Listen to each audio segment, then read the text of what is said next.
শাহজালাল আন্তর্জাতিক বিমানবন্দরের তৃতীয় টার্মিনালের কাজ শেষ হয়েছে ৯৩%। সফট ওপেনিংয়ের পর থেকে তৃতীয় টার্মিনালের গ্রাউন্ড হ্যান্ডেলিংয়ের কাজ কারা পেতে যাচ্ছে তা নিয়ে আলোচনা চলছে।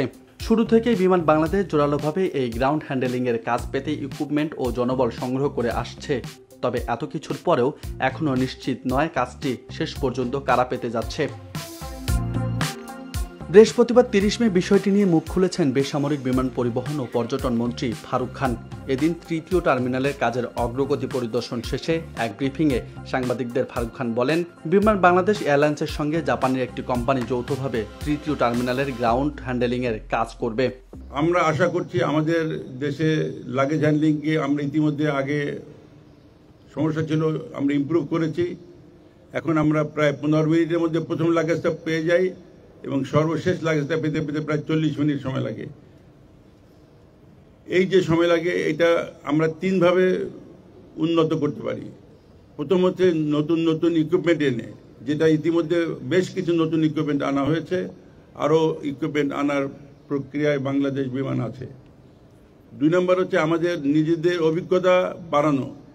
সেই জন্য আমরা আমাদের যারা লাগেজ হ্যান্ডলার তাদেরকে ট্রেনিং এবং তারা সেখানে যাতে কোনো অঘটন না ঘটে এই জন্য তাদের শরীরের মধ্যে ক্যামেরা লাগিয়ে দেওয়া হচ্ছে।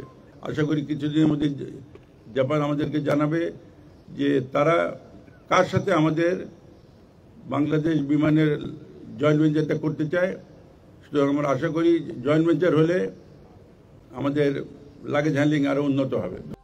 এদিকে অক্টোবরে প্রস্তুত হবে থার্ড টার্মিনাল। চলতি বছরে বিশ্বের আধুনিক বিমানবন্দরগুলোর মতোই সেবা পেতে যাচ্ছে বাংলাদেশের যাত্রীরা। আমরা অক্টোবরে রেডি হয়ে যাব, এই বিমানবন্দর অক্টোবরে রেডি হয়ে যাবে। ধন্যবাদ। থার্ড টার্মিনালে ২৪টি বোর্ডিং ব্রিজের ব্যবস্থা থাকবে। বহির্গমনের জন্য 15টি self service check in counter সহ মোট ১১৫টি চেক ইন কাউন্টার থাকবে। 10টি স্বয়ংক্রিয় পাসপোর্ট কন্ট্রোল কাউন্টার সহ মোট ৬৬টি ডিপার্চার ইমিগ্রেশন কাউন্টার থাকবে এই টার্মিনালে, যার মাধ্যমে খুব অল্প সময়ের মধ্যেই যাত্রী সেবা প্রদান করবে টার্মিনালটি। টার্মিনালটির সঙ্গে সড়ক ও এলিভেটেড এক্সপ্রেসওয়ের সঙ্গে যুক্ত করা হয়েছে, যা যাত্রী সাধারণকে দুর্ভোগ ছাড়া টার্মিনালে পৌঁছাতে সাহায্য করবে। ৩ তলা বিশিষ্ট তৃতীয় টার্মিনালটির নির্মাণ কাজ শুরু হয় ২০১৯ সালের ডিসেম্বরে।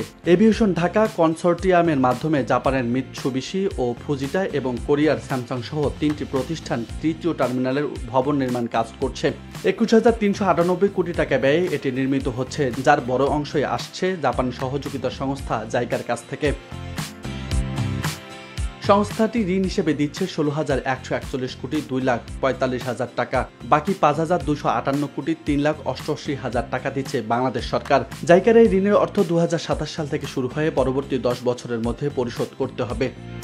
রাজু আহমেদ, বার্তা 24।